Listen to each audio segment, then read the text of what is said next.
पुण्यातून पत्रकार परिषदेत हर्षवर्धन सपकाळ बोलताना म्हणाले, पुणे हे विद्येचं माहेरघर आहे, सावित्रीबाईंची ही भूमी आहे.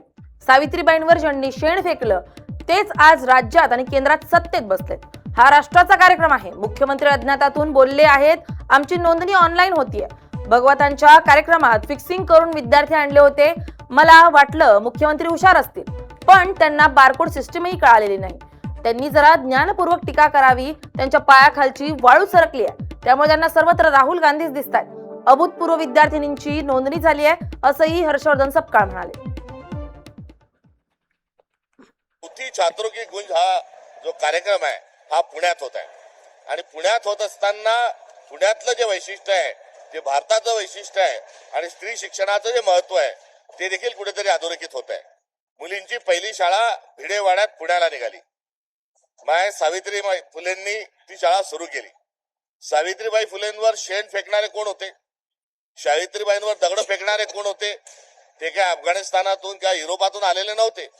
ते या ठिकाणचे स्वतः धर्माचे जे ठेकेदार आहे, जसे अलीकडच्या काळात ते स्वतःला धर्माचे ठेकेदार समजणारे जे प्रवृत्ती आहे त्या प्रवृत्ती तेव्हाही होत्या. आणि त्यांचं म्हणणं होतं की मुलगी शिकेल आणि महिला जर शिकतील, मुली जर शिकतील तर धर्म बुडेल.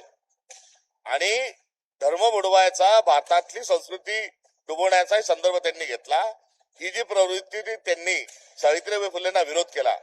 दुर्दैवाने आज ती प्रवृत्ती राज्यात सत्तेत आहे, आज ती प्रवृत्ती केंद्रात सत्तेत आहे आणि या दोन्ही ठिकाणाहून पुन्हा महिलांना एकदा या प्रक्रियेच्या बाहेर ढकलण्याचा प्रयत्न सुरू आहे.